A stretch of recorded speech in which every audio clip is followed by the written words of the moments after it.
20 months on, the coastal community of Muriwai is slowly recovering. Remnants of slips are still visible along the cliff tops. Overgrown weeds fill spaces that houses once filled. Others are now construction sites. Eric Ingstrom was given a Category 2C for his property in April this year. That meant with community intervention they could remain in their community of almost 14 years.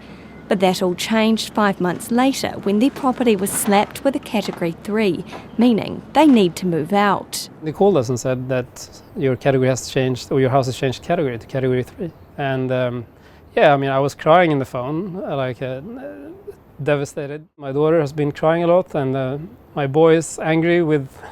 I'm trying to tell him that it's not a specific individual that's done something wrong, but try to explain that for a 9-year or a 10-year-old is not the easiest thing always.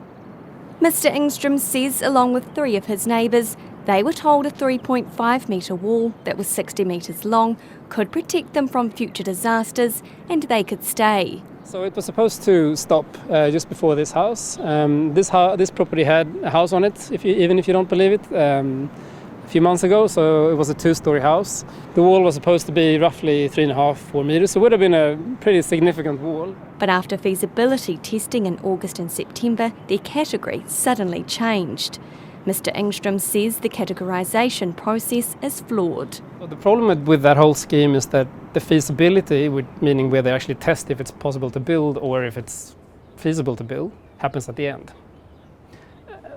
So it wasn't until September, when they actually started drawing it up, that they realised it was going to be too complicated and too expensive. Auckland Council's Natural and Built Environmental Lead for the Recovery Office, Craig Hobbs, says building the wall simply wasn't possible. When we got into the detail and realised that the land was quite unstable, there was a lot of natural springs and things in that area, it just wasn't feasible. But he admits changing a category is not ideal. We're working as quickly as we can, but at the end of the day it's important we do get it right and make sure that we give people the right answer at the right time. I think giving people false hope or going out early and saying we think or here is what your category is and then having to change it's probably a worse scenario. There are 68 Category 3 properties all up in Muriwai. Some will be transported, but others are already demolished or in the process of being ripped down. This is the reality for Category 3 homes here in Muriwai. They're being demolished and deconstructed as homeowners start from scratch. Now come questions about what will happen with the empty space after they've gone. So it's a fair proportion of our village, really, and we're all keen to know what council will do. Claire Bradley is chair of the Muriwai Community Association. She says many people like Eric Ingstrom want to remain in Muriwai, but the property market is extremely limited. Residents want to see empty Category 3 spaces transformed into gardens or picnic areas for those unable to return to Muriwai.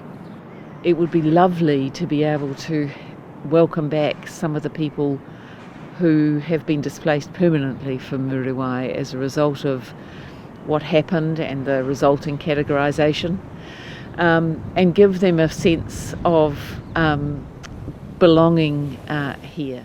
Local cafe Sand Dunes is permanently closed due to crucial repair work, and so are multiple popular walking tracks, including the well-known Mokatia Gannet track.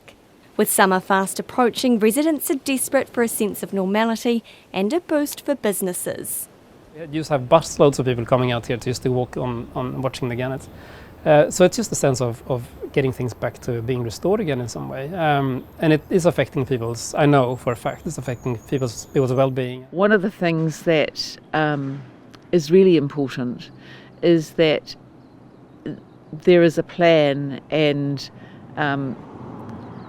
work to do to make sure that some of those attractions do reopen. Auckland Council says parts of the Gannet track will be reopened this summer. Sand Dunes Cafe will remain closed, but food trucks will be provided to cater for hungry beachgoers.